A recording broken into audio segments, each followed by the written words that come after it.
My husband caught me with his friend and we were saying inappropriate things. Now my husband suspects that something is going on between me and his friend and he looks at me with a lot of suspicion. It was a typical Friday evening and the atmosphere in our home buzzed with anticipation. My husband Jake had invited a few close friends over for a casual gathering and I was excited to share the evening with them. Among the guests was Ryan, a longtime friend of both Jake and me. His charm and quick wit always made him the life of the party, and I enjoyed our playful banter. As the evening unfolded, I busied myself in the kitchen preparing snacks, while the guys settled in the living room. The sound of laughter drifted in, punctuated by the clinking of glasses. I felt a sense of joy watching Jake share stories, his animated gestures drawing everyone in. After a while, I joined them, bringing in a tray of spicy buffalo wings. The conversation was lively, filled with teasing and laughter. Ryan, in his usual playful manner, started joking about relationships, and I found myself joining in. We were all relaxed, the jokes escalating into light-hearted banter that felt harmless. But then, in a moment that would change everything, Jake stepped out for a quick errand. As soon as he left, Ryan leaned closer, whispering something cheeky in my ear that made me laugh harder than I should have. I was completely oblivious to the fact that Jake would soon return. Just as Ryan threw in a particularly risque joke, Jake walked back in. The look on Jake's face shifted from excitement to shock in an instant. His expression was one of betrayal, and I felt my heart drop. "What's going on here?" he demanded, his voice cold. My stomach nodded as I tried to explain, but my words stumbled over one another. "It was just a joke. We were having fun." Jake's face hardened as he took in the scene, me laughing with Ryan, the tension of the moment hanging thick in the air. "How could you?" he said, the hurt evident in his eyes. The fun of the evening vanished, replaced by an unbearable heaviness. The friends we had just been enjoying the evening with began to leave, sensing the shift in the atmosphere. Once they were gone, the silence in our home felt suffocating. Jake paced the living room, visibly struggling to process what had just happened. "You don't understand how this looks," he said,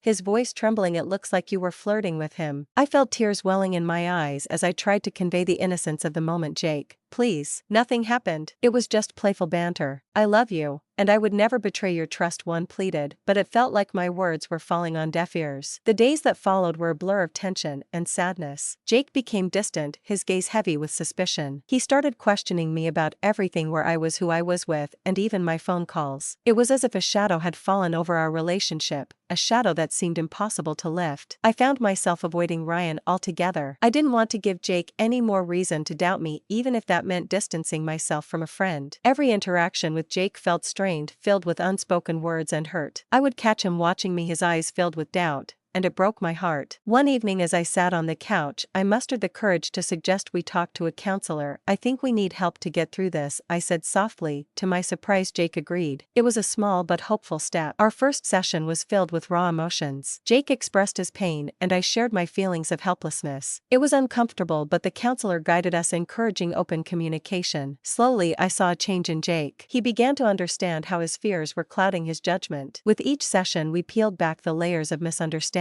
and hurt. I learned to reassure Jake of my love while he worked on addressing his insecurities. Our conversations shifted from accusations to understanding, and I could feel the walls between us starting to crumble. Months passed, and gradually, we rebuilt our bond. Jake started to let go of his suspicion, and I was determined to prove my loyalty. We began to laugh again, sharing silly moments that reminded us of the joy we once had. I could see glimpses of the Jake I fell in love with returning, and it filled me with hope. One night, we decided to have a small gathering again, this time with friends who we both trusted. I carefully chose the guest list, making sure to avoid any potential triggers. As laughter filled the room, I glanced at Jake and saw a genuine smile on his face. In that moment, I felt a wave of relief wash over me. But just when I thought we had fully moved past the incident, a friend mentioned Ryan in passing, and Jake's smile vanished. The tension returned, and I could see the shadows creeping back into his eyes. I reached for his hand, wanting to bridge the gap, but he withdrew, slightly lost in his thoughts. That night I couldn't sleep. I lay awake contemplating how to reassure him that my heart belonged solely to him. I realized that trust once broken takes time to mend, but I was committed to doing whatever it took to heal our relationship. The next day I suggested we have a quiet evening just for us. We cooked together, the kitchen filled with the aroma of spices and laughter. As we sat down to eat, I took a deep breath and said, "Jake, I know this has been hard for you, but I want you to know I'm here for you. I'm not going anywhere." He looked up from his plate, his eyes reflecting a mix of gratitude and vulnerability. "I know I've been hard to deal with," he admitted. "It's just I can't help But worry, I understand, I replied, reaching across the table to hold his hand, but let's work through this together. We can rebuild what we lost. That night marked a turning point. We talked late into the evening, sharing our fears, dreams, and hopes. The connection we had once felt began to return, a gentle warmth filling the spaces that had been filled with doubt. As the weeks turned into months, we continued to grow. Jake learned to trust me again, and I became more aware of his feelings. We attended counseling regularly, which became a safe space for us to express our emotions and strengthen our bond. Eventually, I felt the heaviness of that fateful night lifting. We learned to appreciate each other in new ways, finding joy in the small moments, cooking together, watching movies, or simply talking about our day. In the end, the incident with Ryan served as a reminder of how fragile trust can be, but it also became a catalyst for growth in our relationship. We emerged stronger, more connected, and with a deeper understanding of one another. And though the memory of that night would always linger, it transformed into a lesson about love, trust, and the importance of open communication. Together, we had weathered the storm and come out on the other side, ready to face whatever life threw our way.